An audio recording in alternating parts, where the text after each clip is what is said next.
Good afternoon, and welcome back to another episode of The Freelancer on Sunday. I am Daniel P. Riley of whimsyland.org, Literary Coaching and Services. Today's show is going to be an interesting one. We're going to do a lot more talking than writing today.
So I want to start today's episode with a proviso, and that is I'm probably going to say some shit. Ooh, look, Brian McCoppin is here. Hello, Brian. All right, so as the title suggests, qualifying quality and AI. John A. Douglas pops in with, let us this Cinco de Mayo remember all the Bothans that died to help give Hogwarts its independence from Westeros. Sure. Actually, slightly on topic. Just slightly.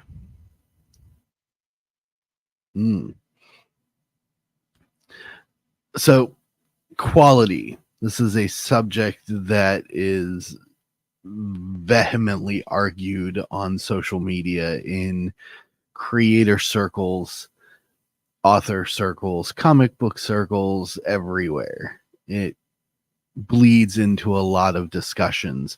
And one of the things I've noticed from watching all of these loosely stated conversations on social media is that the concept of quality is often gotten wrong.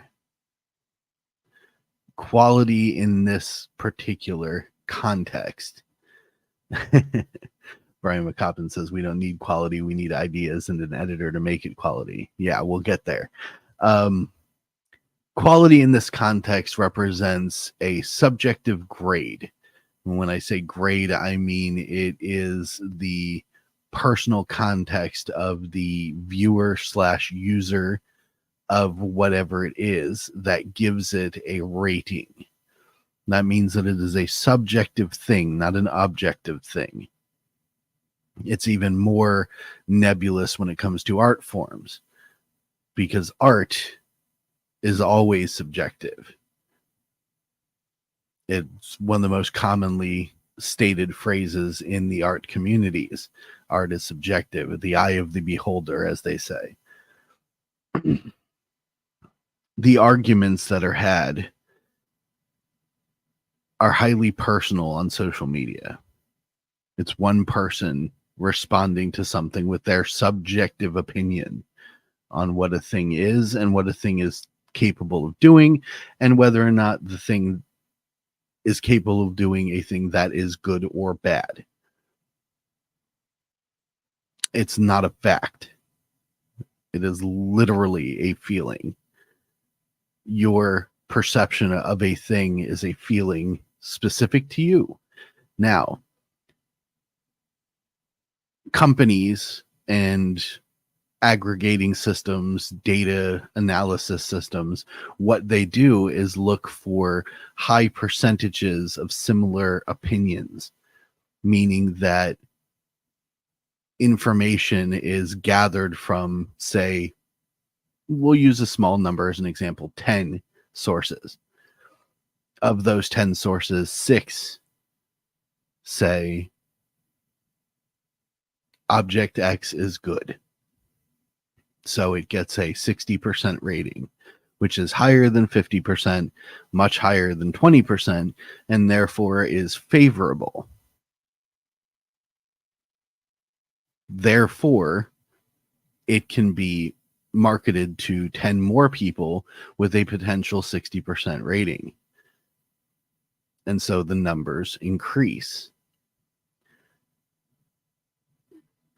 When we have these idiotic conversations on Twitter and Facebook and whatever, it's a 1-to-1.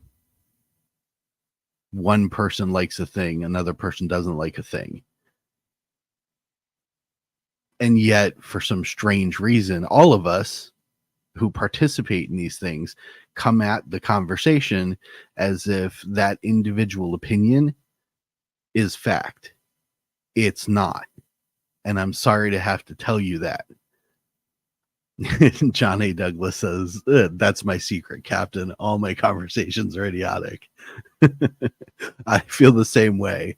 Half the time, I don't expect anyone to actually listen to the things that I say. But still, it had to be said. Here's the correlation. So there are two concepts in what's considered manufacturer equality, which is control and assurance. That is when you are making a thing, you are giving that thing out to the public at large in order to receive a grade from your peers, from customers, from whatever source it is that you're looking for. And so two new factors come to play: quality control, which is the aspects of the creation of the thing that you have used to create the thing in as best a manner as you possibly can. Quality assurance, on the other hand, which often gets confused for quality control, is a set of guidelines that say in order to reach 60% acceptability, you do this, this, this, this, and this. And you use this, this, this, this, and this.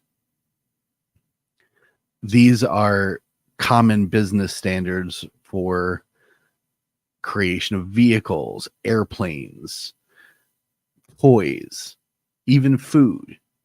There are regulations that are designed through quality assurance processes and through quality control processes in order to give you the thing that you want.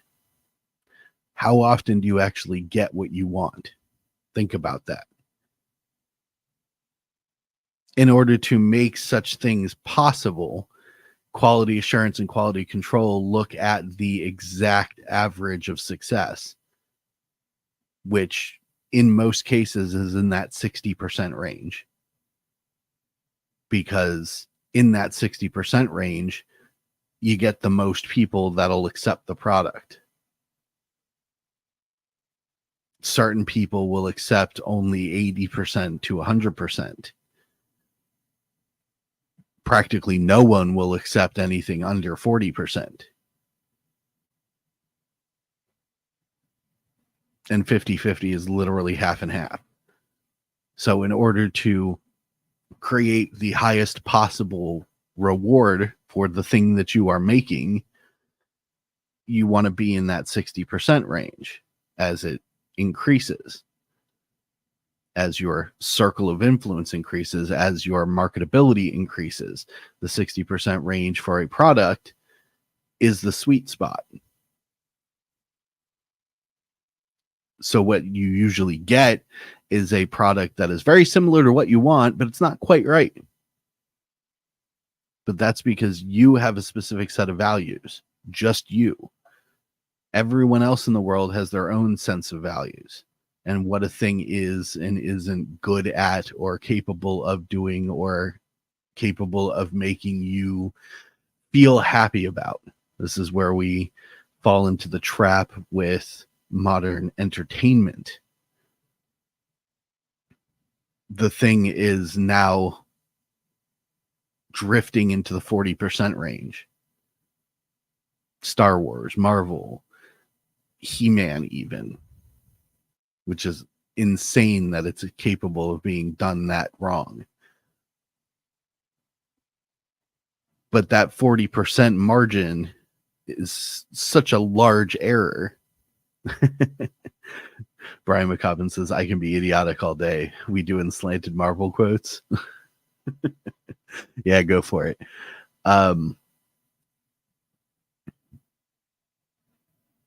Instead of looking for what the average customer wants, they're specifically aiming for that 80% to 100%, which is 80% to 100% of the people who think like me. And if you're really honest with yourself, I think a lot of us in the independent sphere think the same way about our creations. I'm only interested in the people who agree with me. I'm only interested in the people who believe the specific things that I believe, that like the specific things that I believe. That's that 80 to 100%. That's tiny. And yes, it's good to have that. It makes you feel nice. But the actual goal is that 60%. If you want to sell the product. If you just want to put the thing out there and talk to your friends about it, cool. Go for it. It's awesome. But more often than not, this argument about quality I see is in the big seller sphere, where they start yelling at each other about the quality of each other's comic books and panels and individual assets and all this other nonsense. Johnny Douglas says, look no further than Romantasy. Most guys who read the books point out how bad the world building and plot is, but their fans don't care. Right. They're here for a specific thing. And if you nail that thing, cool. They'll accept anything, because it's just like a McDonald's cheeseburger. If you're starving, it's food. Barely. But if you cook your homemade burger, you're going to aim for that 80 to 100% range for yourself, because you know what you like. You know what toppings to put on. You know how you like to season it. You know how you like to cook it. But if you want to give it to the rest of the world, you want 60% of the world to accept it as better than a McDonald's cheeseburger. You know what I'm saying?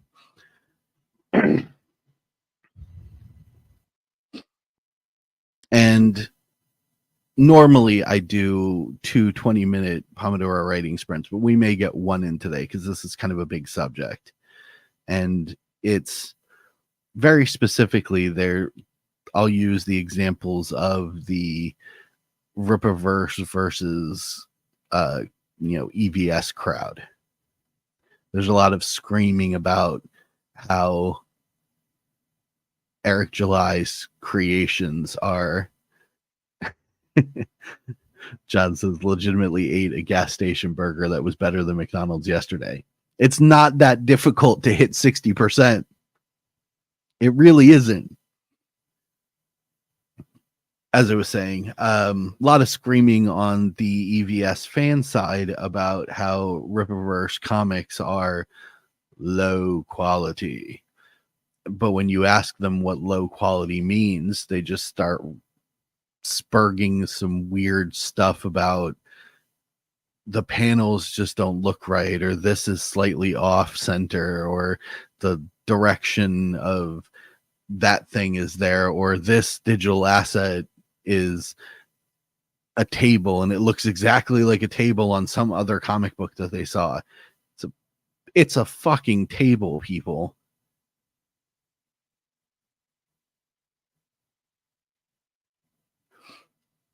But to them individually, whether they're being true or not, it is their subjective sense that this lowers the quality of it, which means, unfortunately, that it's true.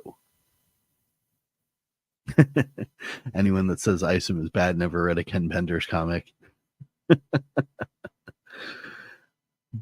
But since quality is a subjective rating system, an individual rating system based on one person's assessment, then what they're saying is technically true as long as they believe it. If they're just repeating it for the sake of repeating it, that's a whole different subject and has nothing to do with what I'm talking about here. But their belief that it's of low quality is intrinsic to them. It doesn't make the actual comic book low quality. It just means that individually, this person didn't like it. And that happens to me all the time.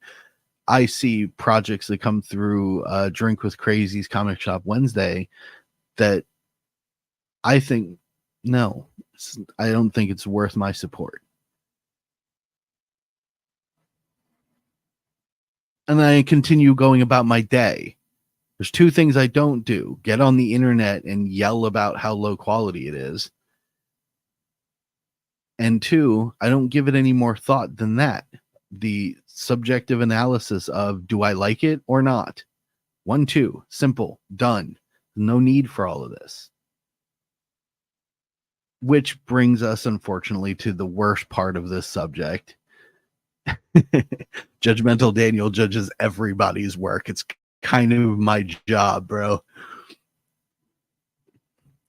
As an editor, I'm supposed to go, yeah, we can fix this and make it better. And the only reason I think so is because subjectively, I have worked on so many projects and been exposed to so many stories and comics and creations in my life that I understand where that 60% is. I know where you're going to find the most acceptability in what you do. I'm going to make sure that you're like upwards to the 70% when I edit, but I'm looking for that 60% mark. If you're straying way too far into the 80%, 100% range, that's when I make a comment like, most people aren't going to get this, dude. It's way too niche. And if you're going to use it, you need to explain it to people who don't know what you're talking about.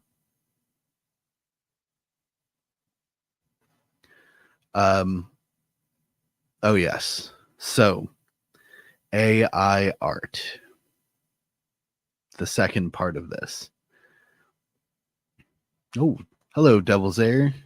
I haven't found any time to write as I'm looking after my mom and watching for her lung attacks once it happens. Oh, I'm sorry to hear that, man.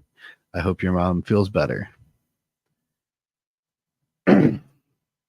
AI art.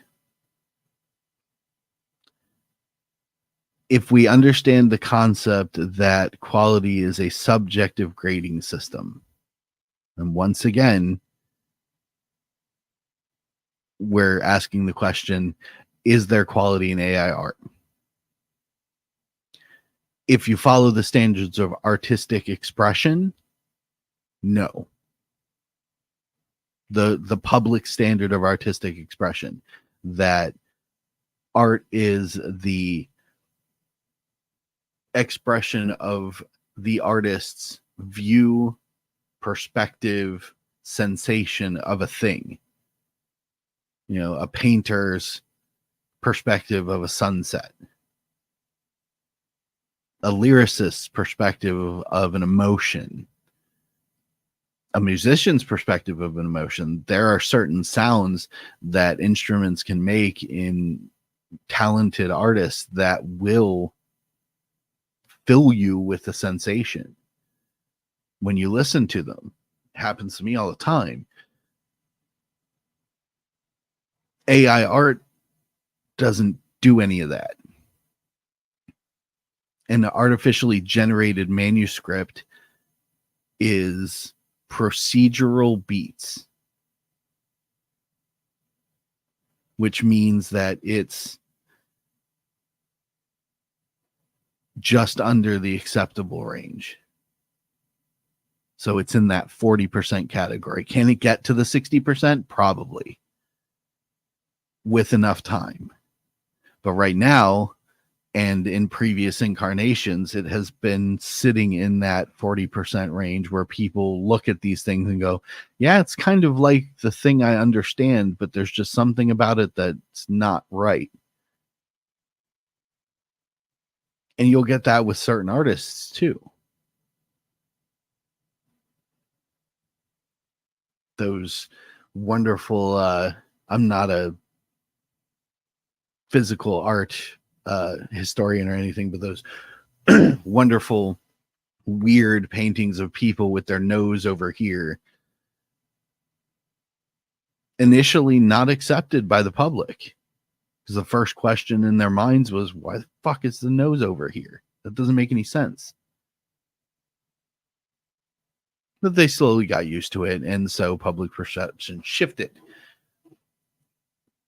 But AI art, specifically AI digital imagery, I guess if we want to get into it, it's not art. That's the problem. It's reproduction. It's a computer tracing. And yes, you can make an argument that all an artist does is recreate images too. But an artist, as I've seen with the many artists that I've commissioned and worked with and told them, used my words to describe a thing to them that they have to then turn into something that I can look at. Everyone sees and experiences the thing differently. I can give the same concept to 5 different artists and get 5 different images back. You can put the same parameters into an AI generation system and get 5 different images back too. That's true. But using the definition of art as an expression of the artist, computers cannot express things. And that's where a lot of it falls flat for a lot of people. Their perception of the quality of those images is that it doesn't feel like anything. See you, John. It just looks like something. It doesn't evoke a sensation. It just looks like a thing. A pretty girl. Yeah, it looks like a pretty girl. Okay. But there's something oftentimes off about the image, usually an extra finger or a weird limb or, scales for some strange reason that throw the viewer off. And so it's favorability rating, its ability to produce consistent quality to the individual has decreased. So if we're getting back to the quality system, there's no quality control in AI, not yet anyways, because it's still aggregating as it grows. But there's also no quality assurance standard. And I've played with a couple of generators just to see and kind of prove this point. Quality assurance, quote unquote, is in the parameters you give it. That's not how that works. Quality assurance in the artistic sense would be the system itself falling within those parameters, not you forcing the parameters through the machine. That's quality control. That's you setting the regulation. That's why they're 2 different things. Now, my personal feelings aside, my personal feelings on AI art and AI generated manuscripts are that they're awful. As an editor, they are the worst things to work on. Developmentally, they have no originality, and that's because they're using somebody else's pre-published stuff.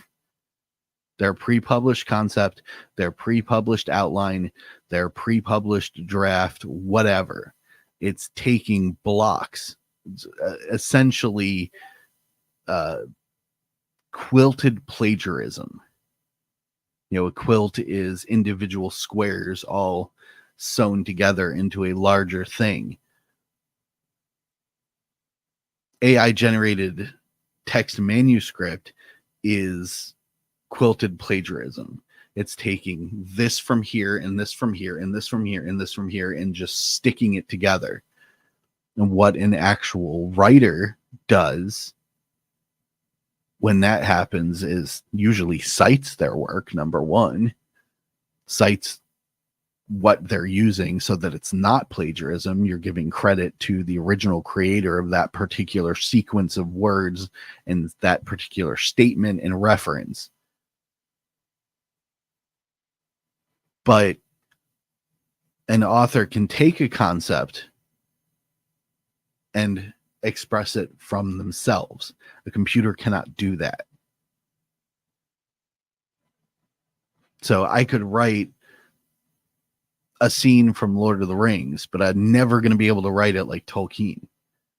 I can write it like me. I can get the beats down. I can express the actions. But the way that I write words, the way that I generate my sentences is unique to me. That's why no author is the same. You, as the reader of that, may look at it and go, I like the AI version better because it's simple and clear. And another person may go, I like his writing version because it's more evocative, it's more descriptive, it's more interesting.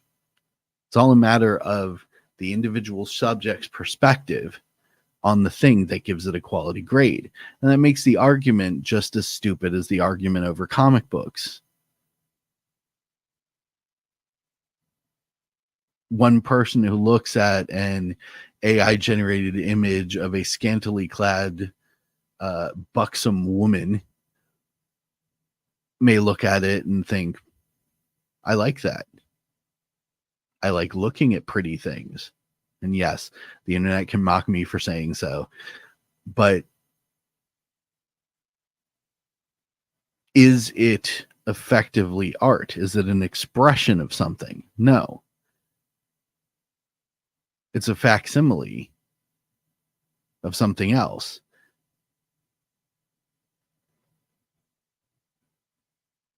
It was not expressed by the computer because the computer doesn't have the capacity to do so. I was watching Jim O'Reilly yesterday while hanging out on Pops Van Zant's Madness auction draw on screen a sketch of Superman pulling shirt open, revealing the costume symbol, the iconic scene of Superman, because he graciously decided to do that for me. I posted it on my Twix, whatever you want to call it. If you want to take a look at it, it's on my profile. But watching him do that is exactly what I'm trying to explain to you guys here. Watching him create an interpretation, an expression of Superman in that moment, his position of the arms, his position of the fingers, his decision to draw in the buttons flying off of the dress shirt as it's being ripped open, his choice of the looking up and slightly directional towards the top corner of the canvas that he was working on. Those are all individual momentary decisions on how to express the image of Superman. You can tell a computer to do that, but it's not expressing it.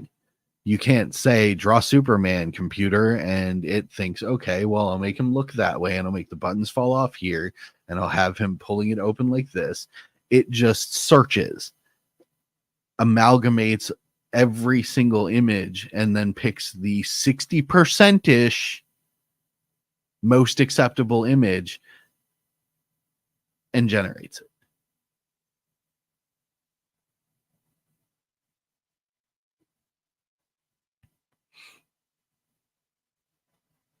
So do you find that to be quality, or do you find that to just be passable? That's the only question in the AI art debate. Because if you're looking for art, then you want an artist, someone who's capable of expressing concepts. If you're looking for photos, if you're looking for imagery,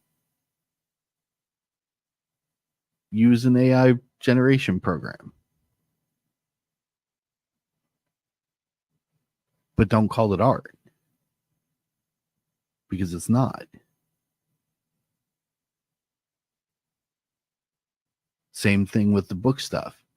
AI generated manuscripts for TV shows. They still have to be re-edited, just like a person's draft has to be re-edited. But they're a nightmare to work on because they're absolutely basic. And when everything is the exact same thing, you start to see it. I've done so many manuscripts, so many drafts of work that have been AI assisted, where I can tell when the machine took over. It uses the exact same syntax, the exact same sentence structure, the exact same positional structure, the exact same punctuation every time. Doesn't matter what program you're using, because it's procedural. It's not expression.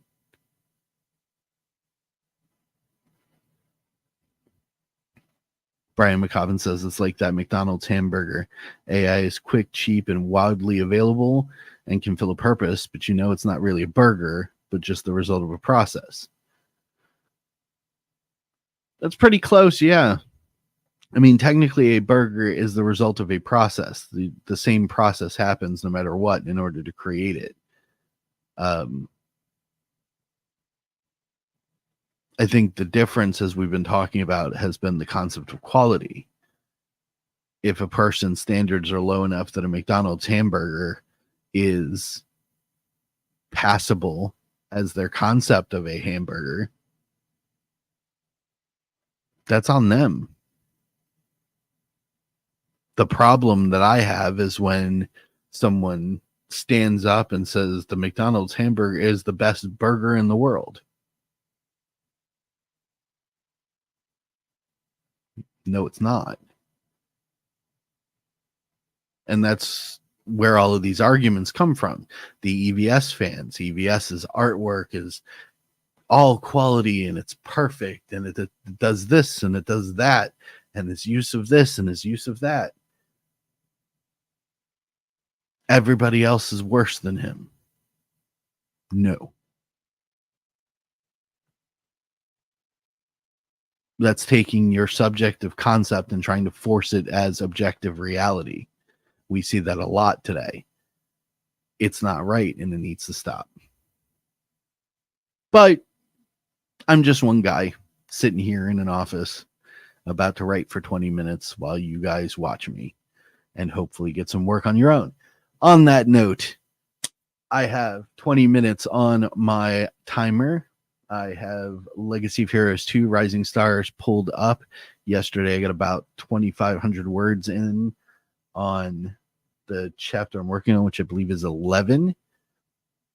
Really cool confrontation scene. Superheroes and supervillains gearing up for a big old slobber knocker. And I am here for it. So, let's get at least some writing done instead of grousing about AI and quality arguments and stupid things. I am going to throw on, I think I'm going to do night driving. I know it was kind of boring, but I just feel that mood today. So we've got 20 minutes on the clock. Going to put the music on, and I'll see you when it's done.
All right.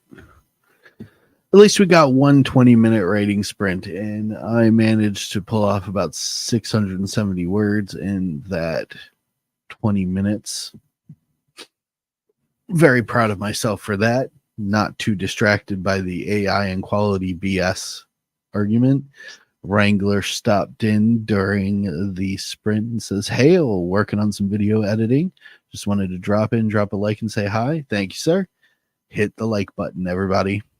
Thank you. If you did enjoy this video and my bit of ranting and raving about what quality actually is and why the arguments online are not useful to anybody, feel free to hit that like button. And if you'd like to work with me on the rest of the Sundays of your life, I will be here on The Freelancer. Brian McCoppin says, moving to a new dive spot, saying goodbye before I lose internet. We are about to wrap up, so have a great day, Brian. And that is the end of today's show. I am Daniel P. Riley of whimsyland.org, literary coaching and services. I help creators turn their dream into a reality through editing, formatting sometimes, and whatever else you may need to turn that project into something that can hit that 60% acceptability rate or more. And I hope that you'll join me next week on another episode to get some more writing done than we did today, because usually I do 2 20-minute Pomodoro writing sprints on The Freelancer. Everybody have a wonderful afternoon. I hope you enjoyed your weekend, and as always, keep creating.